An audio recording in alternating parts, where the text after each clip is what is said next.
Doing improv brought me back here on a regular basis, and I just loved the place so much, and I knew I couldn't be on stage as much as I wanted to. So I slowly started to get more involved, and I'm now in my second year as president of the board here. So, you know, this is my other home. There was about 100 kids, and I brought him for an audition, and I said, I don't know.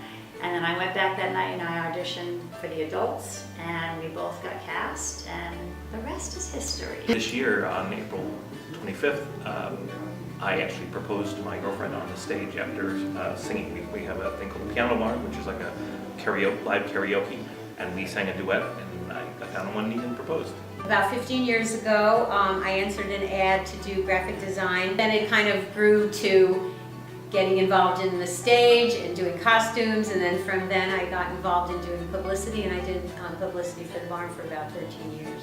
I auditioned for a show, Annie Get Your Gun, back in 1991, and the director of the show happened to be the president of the board. She invited me to a meeting at her house, and the next thing I knew, I was listed as being on the board of directors, and I've been involved with the Theater Barn ever since. I like the feeling when I walked through the door the first time to audition that I was home. People at the Theater Barn are simply amazing.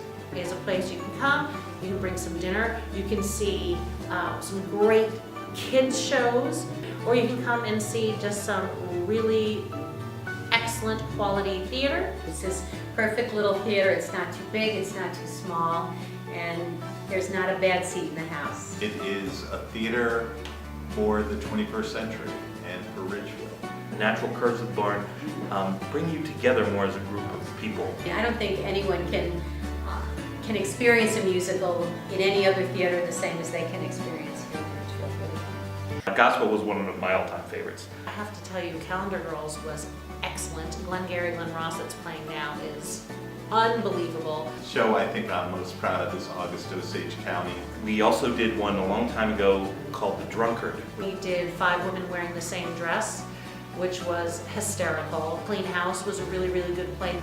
People boo from the audience and yay from the audience, cheer and everything like that. South Pacific, it was fantastic. They did Oklahoma. I directed Who's Afraid of Virginia Woolf, and the acting talent in both of those shows was just outstanding. I think the arts expose you to things that you would never be exposed to otherwise, in a safe way. You know, it's like reading a book or learning something, but to experience it.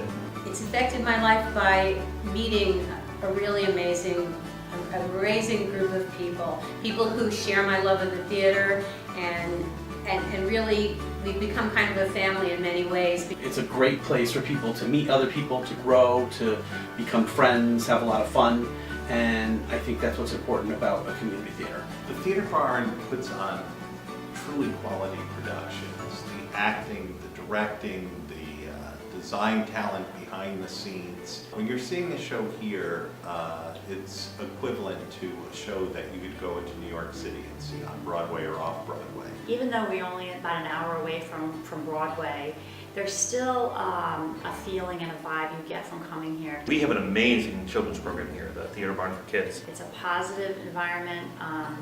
There's ways to learn and grow, whether you're on stage or off stage. Studies have shown that the arts, even more than organized sports, can do so much to enhance a child's life. One of the things I love about teaching improv to the kids is that it's just, you know, improv is about playing games, and kids are all about that. I don't have to tell them to pretend or make believe. Ridgefield is really a family town, and to have the opportunity for kids to come here and to get involved in theatrical shows, and I think that's a really nice thing. And it's something that when I was young, I wish there was something like that for me, where I could have had the opportunity at a much younger age to discover the arts. If someone's interested in being part of the arts, there's something for them here.